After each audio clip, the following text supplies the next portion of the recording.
Welcome, everybody, to another edition of the Pennsylvania High School Football Report podcast. I'm Brian Linder. Eric Epler's here with me. He let me do the intro this week. Next week, he's going to do another one. He's going to have it all planned up for us. Eric, what's going on this week, my man? There's a lot going on this week. A lot of stuff. We're getting into the nitty gritty almost a little early. I'm working on rankings, making sure who's coming back in our neck of the woods in Mid-Penn Conference. We ran some returning guys who were returning, top rushers, receivers, passers, working on top matchups. We got a little 25 over the last 25 lists going on. Dan's involved in that heavily. We got multiple sports. Football obviously is huge. So yeah, there's a lot going on. And then Dan's taking off for Bora Bora. So we don't have, the opposite of Bora Bora. It's a good thing you're remote, Dan. Take your computer with you to the over the water chalet in Bora Bora. Sure you can get a hotspot and get back to work. Dan's been going on vacation a lot lately. He's off all the time. Yeah, I mean, you got to take your PTO when you can. I don't know if Bora Bora, I don't know if Chicago is known as the Bora Bora of the Midwest. It's similar, yeah. But I will be in the Windy City. It's been, bucket list item of mine to go to Wrigley Field, and my Red Sox are playing there actually. So getting the first game out of the All-Star break during the day game, going to Wrigleyville and with my two brothers, and should be a fun trip. If anybody listens to this and has any recommendations for Chicago, please hit me up in my DMs. But I gave you a whole list of places. Yeah, that's just I need some rainy day stuff for. It's supposed to rain Saturday. Oh yeah, I don't know. I don't go but more than 3 blocks away from Wrigley. Yeah. I don't do that. Seems like a smart plan. Exactly. I just walk around. That's it. I'm gonna get cultured. Go to the art museum. That art museum is where they have that picture of the farmer and his wife, like that famous. I think it's American Pastoral or something. So I'm gonna go stare at that for 10 hours and call it a day. Yeah, I used to know a cop that worked in Chicago, so I don't recommend getting too far outside the I'm not going where he's hanging out. I don't think tourist zones. Yeah. To tourists, going to the Bean, stuff like that. Going get some of the. I kind of think it's an abomination, but you kind of have to get it in the deep dish pizza. So I think I'm going to go to Pequod's. I know everyone says Lou Malnati's, but we'll see. Maybe get both. Just remember, get some of that. Not that I'm a huge fan. Italian beef sandwich. You got to lean. Don't eat without leaning forward. Remember. The issue with the beef sandwiches now is that Show the Bear has kind of caused like every restaurant to become a huge tour. You have to find the hole in the wall places now. Well, I don't. Not that I'm a huge fan of the guy. Not that I'm a huge fan of the guy, Dan, but I do occasionally. It pops up on my YouTube the Portnoy pizza reviews, and he gave Lou Malnati's a pretty high score, and he doesn't like pizza like that. He likes the New Haven, like Evan likes. I think he likes more like the New Haven burnt, the crisp, cheese pizza. But he gave Malnati's a pretty high score, and he doesn't really like pizza like that. Yeah, I've heard it's good. My brother who lives out there said he went there once and wasn't that impressed, but some people just don't like deep dish in general. So it is more like a casserole. Yeah, it's a lot. Like I'm probably gonna have to not eat that whole day to get my money's worth there. Pizza, though, I think in general there's not a lot of difference between most pizza unless you get to like truly elite pizza. Yeah, I've never believed in the New York being that much better. Like there are some good New York place, but they always talk about their water supply is better. Like give me a break. I can find. There are a few places that are above and beyond, but for the most part, a decent slice of pizza from just about anywhere is about the same in my opinion. It's pizza. It's good. It's good, especially when it's piping hot. I'm a pizza fan. So anyway, we do have a lot going on this week. Wanted to start it off. Dan, you got to watch a kind of a special event. Look, Micah Parsons was back in town. He teased me a little bit about coming on this podcast, and I still think we'll get him one day. But he was back in town, had his community day here in Harrisburg, where he has a free football camp for, I don't know, Dan, you were out there. How many kids do you think were out there? I think it was 250. I think that was the number. I could be wrong. But 250 kids free. I think he normally charges guys like $250, $300 to the camps he does outside of Harrisburg per kid through flex work. It is a job sort of in the off season for a lot of these football players as part of one of their revenue streams to hold these camps. If you do the math on that, that's a significant amount of money. Not to mention, a lot of the other stuff he brought in with shirts and stuff like that, and the giveaways. His sister, Shatara, who Eric I know probably saw play in high school, was a heck of a high school player, really good college player, played a little bit professionally. She had a girls basketball camp, which is really cool because now they're bringing the girls into the mix on the community day in conjunction with this. But it really started off in the morning with something you don't see this very often. We've talked about this on the podcast a lot, but a week or two ago, Lance Dean, who's now the superintendent at Susquehanna Township and is a trainer now to the Stars because of his work with Micah, was out like in Dallas working out in the Cowboys defensive line. Well, Lance and Micah tweets out and posts on Facebook for local high school kids who want to get a good workout in Tuesday morning to hit them up. Now, I think they did do a little bit of vetting, Dan, to make sure there were some really good, serious high school players. But it really turned into some top high school players in the area. A guy, Macklin Ayers, who signed with the Browns as a free agent, was out there. Fatorma Mulba, who signed with the Jets, I think, was out there. Dan, correct me if I'm wrong. And then Dante Kent, who was drafted by the Steelers, was out there too. And then a handful of college players, guys, I think, a couple of those Cumberland Valley guys that we've seen before were out there, and then a bunch of really good high school players.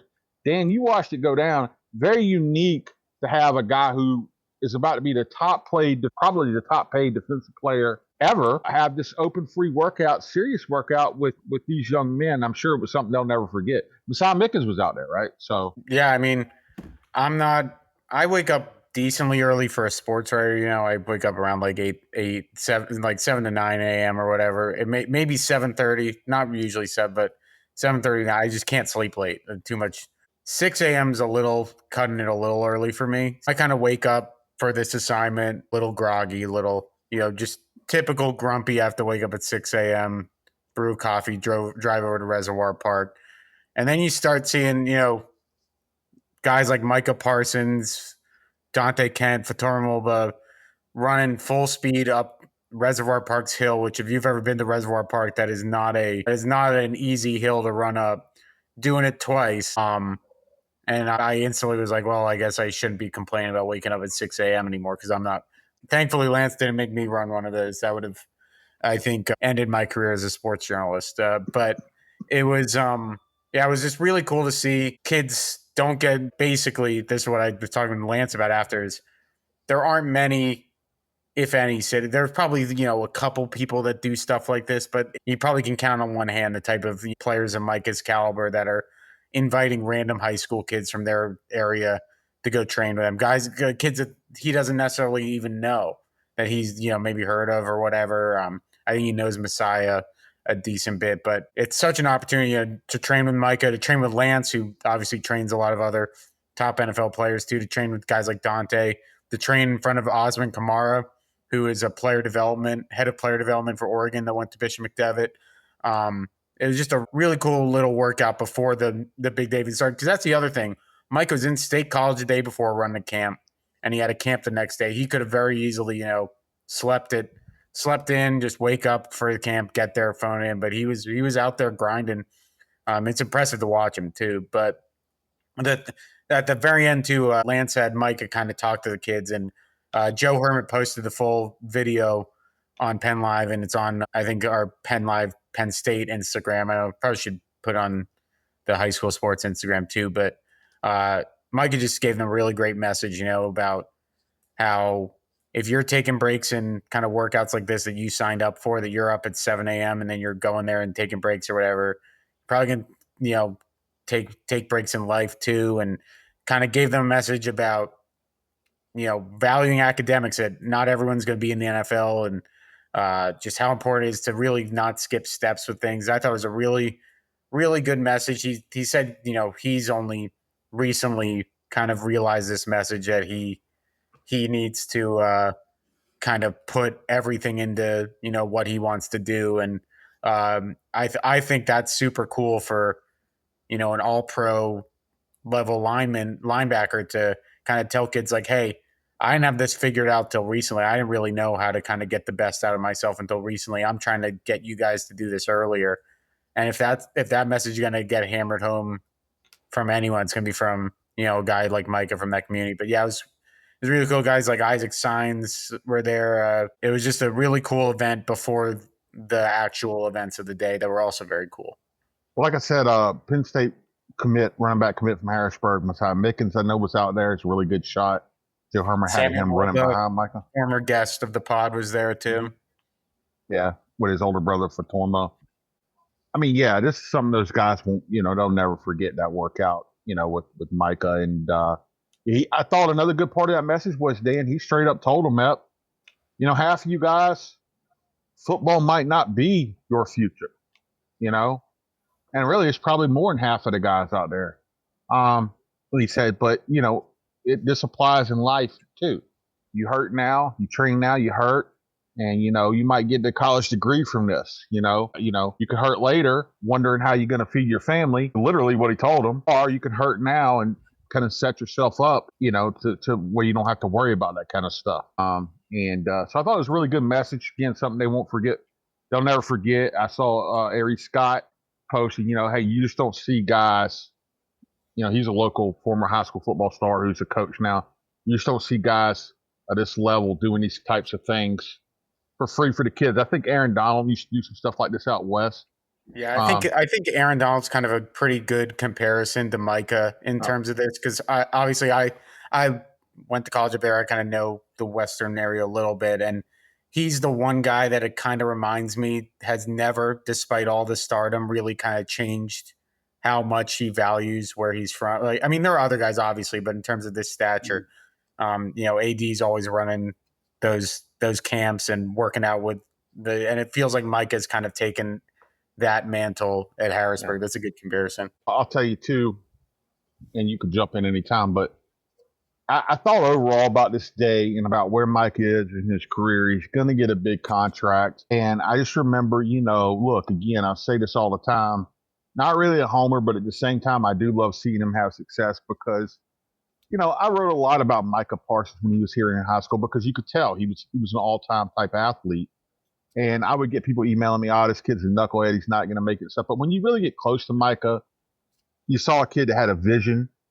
And then I walked down Jefferson Street with him, and he told me what he wanted to do for his family, what he wanted to be able to do for Harrisburg. And now you flash forward, 4 years into the NFL, about to go into the 5th year, and this guy is he's done it all, and he's given back to the community. I said, if you do the math on this camp and what he probably put in there, it's tremendous. The impact he's had on these young men, the message he gave these kids. He's moved his family into a really good situation. So Micah's really, man, he's achieved a lot of this stuff. Guys tell you big goals all the time, but Micah had big goals and he's hit a lot of them. Yeah, the thing that when we were talking about Micah in high school, obviously the talent was overwhelming. I mean, anybody, you didn't have to be a sports writer to notice that this guy was going to play on Sundays. But I really think the first year at Penn State was what turned everything for him. We were saying, he's going to get in with some of these seniors, some of these guys that he's really going to admire because of their work ethic, because about how they go about their business, because about how they take care of their academics so they know they're not going to play this and that. All those things that make you mature very, very quickly. I think he dug in and he accepted it and he found those guys right away. And obviously they saw the talent in him and like, hey, this is somebody that we want to work with, work alongside because he's going to be a great player. And he turned out to be a great player, of course. But I also think, too, when you reach the pinnacle of your sport, and I don't know if this is fact or not, but I think it's true, is even though you're only a year or 2 or 3 in, you start to think about, okay, where's my deadline? Where's my out? You know what I mean? Like, I think, he may be looking, and again, I'm just rambling a little bit here, but I think he may be thinking, you know what, by 30, I might be done in this sport. So I've got to be smart enough to set up maybe what I'm going to do after football, be attentive to every opportunity that comes my way, pick the right people that I'm associated with, and not just on the team or in the community, but also when it comes to when it comes to, sponsors and things like that, people I work with. And he's gotten I think he's made a lot of really good decisions, in terms of all of that. And I think that now that he's realizing, hey, this is something maybe I should have done a little bit earlier. And now I'm really digging into it. So I think he's really, really matured and come such a long way. Yeah. You mentioned his family and setting up his family. And obviously the big contract is looming. So that's going to set him up for, probably for the rest of his life and his family too. But, you still have to be smart. There's plenty of guys out there in pro sports that got big contracts and are broke. Yeah. Aren't prepared, and they're 45, 50 years old and they don't know what the hell to do. Micah is smart enough to know that's not going to be him. He's going to set himself up. And he hilariously gets trolled on. He said during his speech that, the reason he's so cheap, I mean, you can see him on Twitter. He's always tweeting out, like, when did strawberries get so expensive and stuff? Yeah, exactly. He gets trolled, Dan. You've seen him get trolled, Dan, because he often flies like coach. And and occasionally he's complained about people in coach. And people are like, you can fly, private. He's like, you know how much a private jet costs? I want to have money when I retire, Well, the reason that he is so cheap, the quote unquote, those are his words, is that he operates under everything can be taken away at any given moment. Like right. that I think that's kind of what fuels him a little bit, is that, especially now, you talk to him about how the work he puts in, it sounds like he's basically kind of the mindset, he's made it and he doesn't want it to be taken away from him. And I think he kind of feels like if he changes who he is as a person to a certain degree, I think there are some ways. I didn't know Mike as well as you guys did, but I'm sure he's changed a little bit in some ways as a person. It feels like he's kind of, become sort of that adult that, every 16-year-old becomes when they become whatever, 26. Well, in high school, the risk is, Dan, whenever it keeps telling you you're great, you believe it. Even though you could obviously see it. Like I said, I mean, his talent was undeniable from the first snap he had at Central Dauphin as a freshman. And it was just like, okay, this kid, if he buckles down, does the things he's supposed to do, he's going to play on Sundays. And, I think he'll be the first to even tell you. And then Brian and I talked about this a lot of times, like, if he could, he would make some different decisions during high school. He was a little bit aloof, a little bit like, hey, I'm a star player and that. He said that in our interviews. It's easy to be like that when you're 16 and you have all the talent in the world. Well, he said that in our interviews when we go to the NFL draft. And he said, I was a little bit of a knucklehead in high school, but I was too. I mean, if I'd have got caught for some of the stuff I did in high school, I probably wouldn't be here right now. But yeah, I think we all do some dumb stuff. But I tell you what, Ep, and I've said this before, and we'll move along a little bit, but I feel like he's doing a job. If you watched his evolution in media with his podcast and then his different media, like he just had a sit down, I think, with Mark Cuban a little while ago, just him and Mark Cuban, I think. And if you watch his evolution in media, I think he's going to get, in fact, I think it's a safe bet to say that after his NFL career, he's going to get some nice media opportunities. And as personable as he is, well-spoken as he is, it wouldn't shock me to see him end up like the next Michael Strahan, where he gets like a gig, like a Good Morning America or something like that, because of his stardom and his ability and love for the camera, and he's continuing to get better. Well, the thing too about Noah or about Micah is he's not, he's very personable. He's very personable, and obviously, he's got a great personality, and it's kind of tough to not go after guys like that post playing career, because he's not stoic and this and that, but you never know. I mean, in 3 years, 3-4 years, his mindset might change.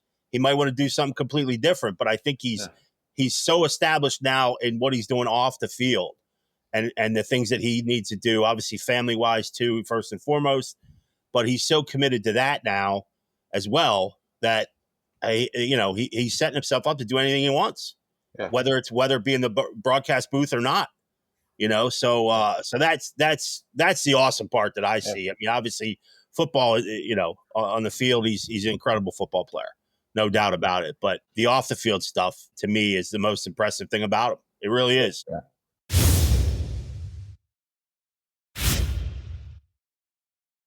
Hey, Dan, I'll tell you something I thought was pretty funny from that speech he gave to kids. After he was telling them, he said, you can't have this party lifestyle and the NFL lifestyle. They don't marry up, and that was his exact words. They don't marry up, and he said, so like, you got to choose, you got to decide, do you want to be an NFL player or do you want to go party or whatever? And he said, very few guys in the league have been able to marry them up. And he said, and those guys are really freaky. And I don't think he meant by like freaky, like, freaky, but I think he meant like they're freak athletes.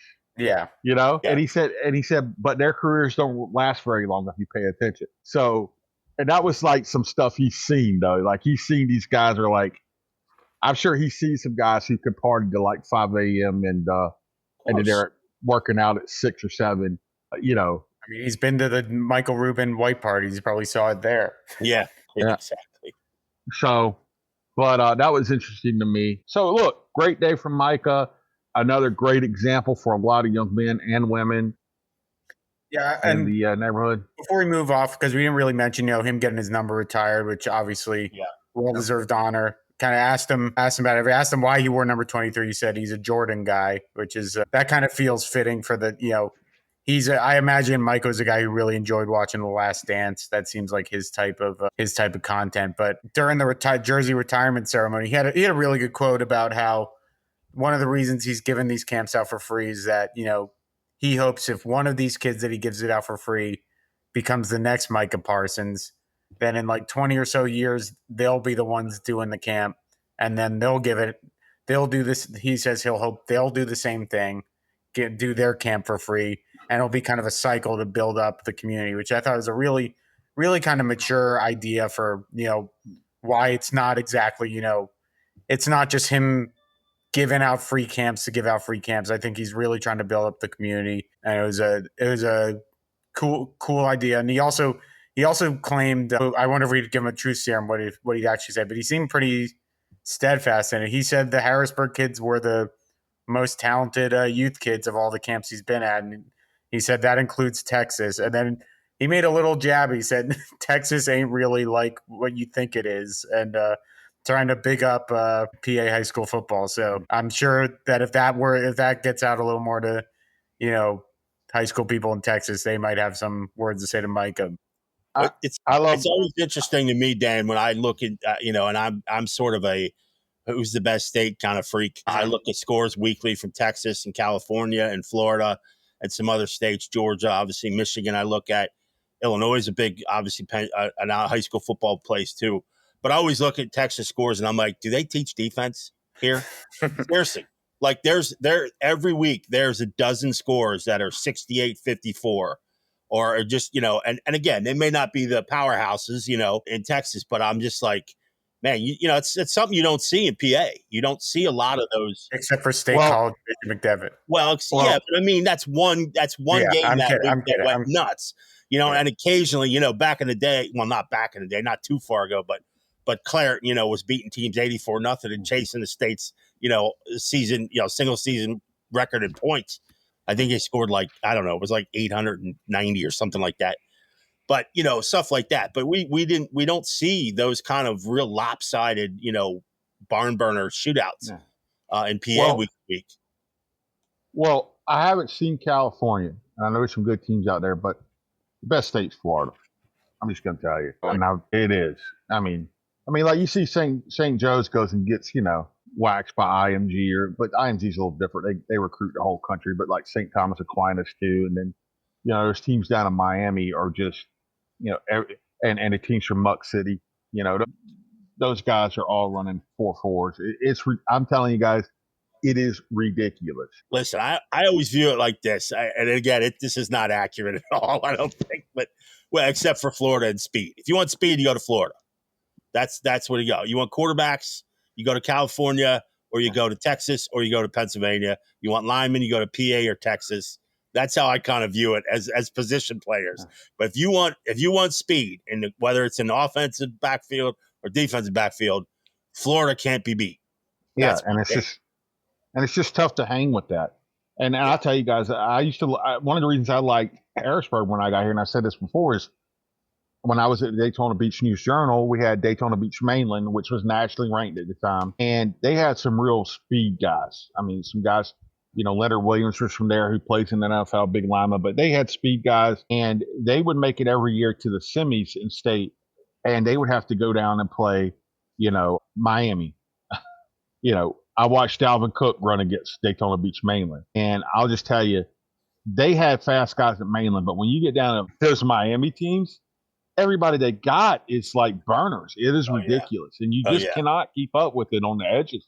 No, I lived in Miami. I lived in Miami for a couple of years, and I watched some games, and man, it's crazy. Just the amount of speed was on the field. Well, all you have to do is look at kind of some of the guys that fall through the cracks, and because that's been as a Pitt guy. That's basically Pitt's recruiting strategies. Just try to find the guys in Florida that fall through the cracks because there's a ton of them. Elijah Cansey was a 3-star that went 10th overall. I mean, Lamar Jackson to me is the best example. How the heck did how is that guy not a 5-star top 10 recruit in the country when he's as athletic as he it's just but it's because they kind of blend in with everyone. There's so many good players in Florida. It's hard to kind of spot the differences sometime, I imagine. Well, and it's why the University of Miami used to be such a powerhouse. They used to be able to lock that area down, and now, those big schools are rolling in there and they're able to sway kids and get them out of there. But if any of those schools in Miami, you can get, the Muck City area, look that up, folks, the athletes they produced out of there. And then, all those kids down Miami way, it's, you can become a powerhouse again, but you got all the other big schools with big money down there, fishing in those seas too now. So anyway, got real off track there. Real quick, I do want to mention a couple other ones. We didn't see this as close up hand. John Lucy covered it for us, but Ricky Waters came home as well around this Micah Parsons stuff. He was honored by, the Bishop McDevitt. He was a star at Bishop McDevitt, played at Notre Dame, won a Super Bowl, played for the Eagles. Really good player. He got honored there. Megan, I think you were out there with some of that, right? Well, actually, I came on to promote what we're doing today. We're recording the podcast a little early because in about an hour, I'm meeting up with John and Ricky over at Old McDevitt. And we're going to go around to some places that Ricky used to hang out at here in Harrisburg. Yeah. So we'll have some really good stuff on Penn Live coming up. Like I said, this will come out Friday. We'll have some really good stuff for Ricky Waters coming up. Obviously, a really special player. I know we want to hop into some some of your ranking stuff up, but you saw Ricky a lot. Any thoughts about him being honored coming back home? Yeah, no, obviously he's kind of the one that put McDevitt football on the map early. I mean, he was a year behind. There was a three guy backfield with Sean Borowski and Jimmy Bryant. Borowski was kind of the fullback in Coach Tim Rinfel's wing T offense, and Borowski was the fullback, and Ricky Waters and James Bryant, who wound up at Ohio State. Waters, of course, went to Notre Dame. So, to have those three guys in the backfield and where they went was pretty remarkable. And Ricky was still a junior when Jimmy and Sean were seniors. So, but yeah, I mean, for the longest time now, he's been out in California and San Francisco, living out there. There's the argument always comes up about him being, worthy of being in the Hall of Fame. He certainly has the numbers. He has Super Bowl titles and obviously over 10,000 rushing yards. I believe he's the only one with 10,000 rushing yards who's not currently in the Hall of Fame. So there's always speculation about that. But yeah, he's been a very good alumnus for Bishop McDevitt. And, I'm glad to see him get back to walking in the old confines, because the old school was, probably should have been condemned about 15 years before it actually was deemed unworthy to put students in, and they moved out in the suburbs. So yeah, he's been back a couple times, hung out with Coach Wack a few times, and yeah, it'd be good to see him back. I just remember out being a young guy in South Carolina. By young, I mean I was, I don't know, maybe 10, 12, I don't know what year it was when they beat the Chargers, I think, in the Super Bowl. Yeah. He had such a good Super Bowl. And he was, he wasn't a huge running back, but he was a big running back, and he could catch the ball and he moved so well. He was so fluid for his size. Yeah. He was such an impressive runner. To me, he's a Hall of Famer, and I'm not a local guy, not a homer for that kind of stuff. he was a special athlete, especially during his prime. Well, if it was any other Hall of Fame, like I feel like the NFL's got the hardest standard of any, and sometimes like remember when Terrell Owens didn't even get in on the first ballot? He's like third all time. And I honestly think I was talking to someone the other day. I do think it's kind of interesting because I kind of wonder if LaShawn McCoy's going to have a similar kind of run in like trying to get into the Hall as Ricky Watt, because they kind of have similar resumes. You know, they've won Super Bowls. They have 10,000 yards. They're probably never the best running back in the NFL, which I feel like sometimes hurts you a little bit in these conversations. But, I think that they were both notable. I mean, Ricky Waters is one of the most famous quotes in NFL history, for who, for what would like he's a big part of NFL history, and it feels kind of weird he's not in. And I hope it's not one of those things where, they're just they wait and wait and wait and wait and wait, and then like 50 years from now, like, oh, Ricky Waters is good, let's put him in, and we're all gone. But it's like that. Sometimes it feels that's how these Hall of Fames operate. So yeah. I agree with you. I mean, I wasn't old enough to watch him play, but I think his resume speaks for itself. One more Bishop McDevitt nugget, guys. It was kind of funny, kind of sad, but kind of funny too. Is I don't know if you guys saw, but Shady McCoy got fired on his day off, and he tweeted that. He said, how did I get fired on my day off or whatever, kind of like Friday, I think. But that's some news too. And Dan, I know you watched a lot of Shady's career there, and obviously I think you'll have other opportunities, but FS1 dropped a lot of their guys. I figured that was worth noting here because he's had a pretty good career in the media as well. Any thoughts there on your Pitt guy and Bishop McDevitt star and Eagles star, LaShawn McCoy, Dan?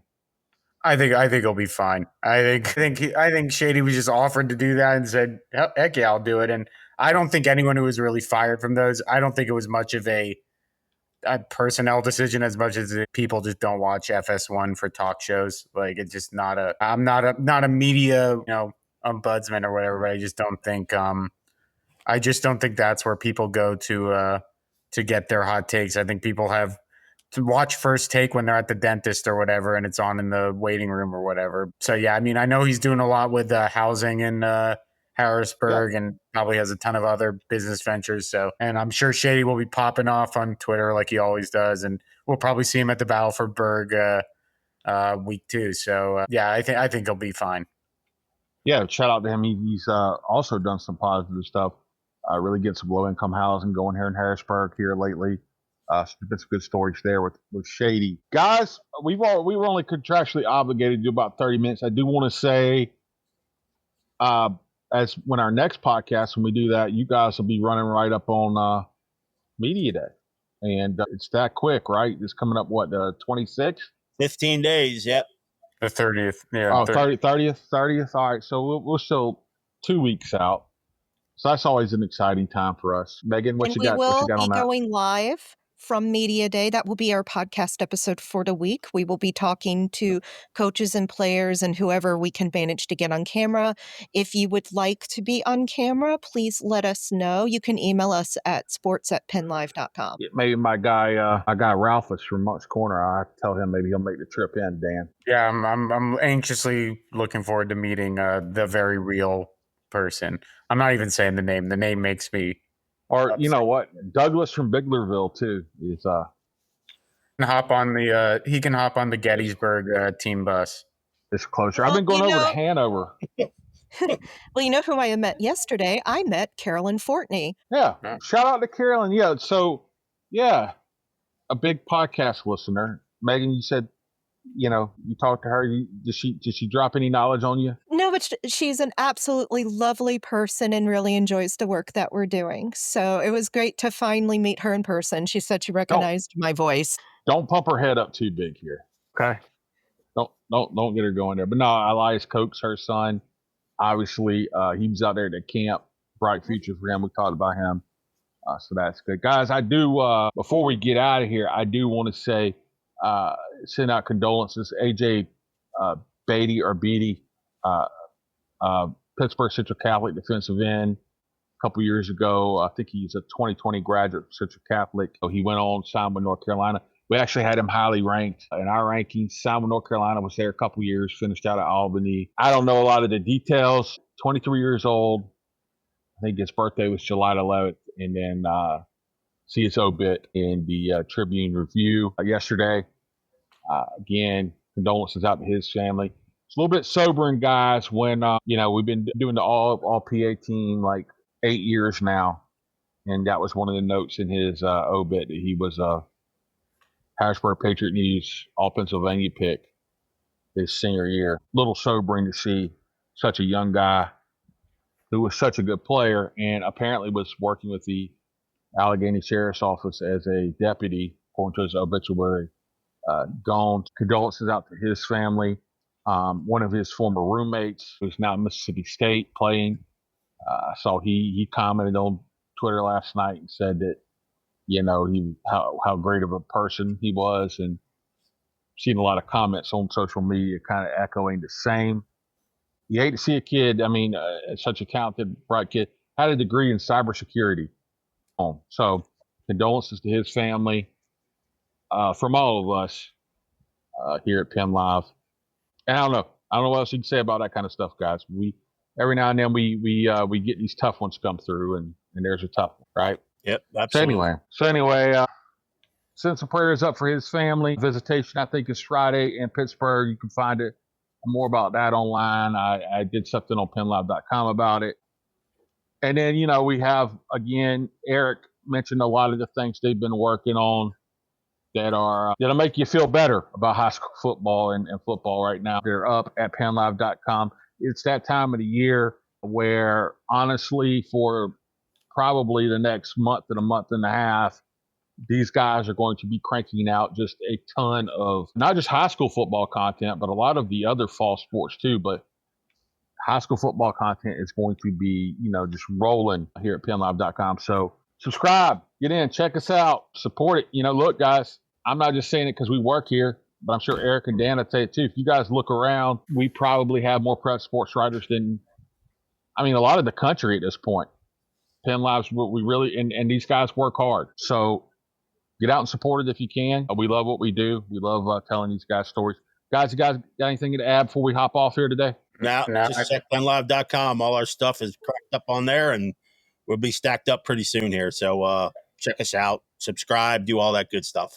Appler, tell them how to find you on Twitter. I'm at 3Jacker. Dan? Dan_Sostek. And I'm at Sports by B. Linder. And our producer, Megan, who has got the master plaque for our award-winning podcast on her desk, and she deserves it.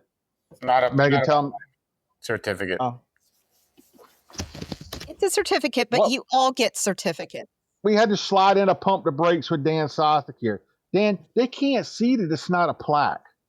Okay? So you just want to lie. You can play it up. You can play it up, Dan. It could be a championship belt, okay? You don't have to just pump the brakes on our award here. You can find me at Savvy Literate anywhere, and it's a certificate. And the guys also got copies. Yeah. Dang, Nice. Dan. Just gotta be a truth teller. What did Louis Grizzard say? Never let facts get in the way of a good story? Huh? Yeah, isn't that a bad motto to have as a journalist? For our industry. I agree. I'm just joking, okay? I'm just joking. I honestly didn't know it wasn't a plaque. I saw the photo. Well, I'm just trying to prevent us from getting attacked by the Headliners Association or whatever they're called. Yeah. We do let facts get in the way of a good story, folks. We pay attention to the facts. I was just joking. Although Dan did not have to just knock our plaque. Our plaque. It could be a plaque. Down. Anything could be a plaque if you really want it to be. I'm gonna make a plaque on Amazon and send it to you, Megan. Anyway, check us out, PennLive.com. Megan is all over the place here lately. So you do want to check her out too. She's, like I said, from Micah Parsons to Ricky Waters to the podcast and back again. Guys, we'll see you next week.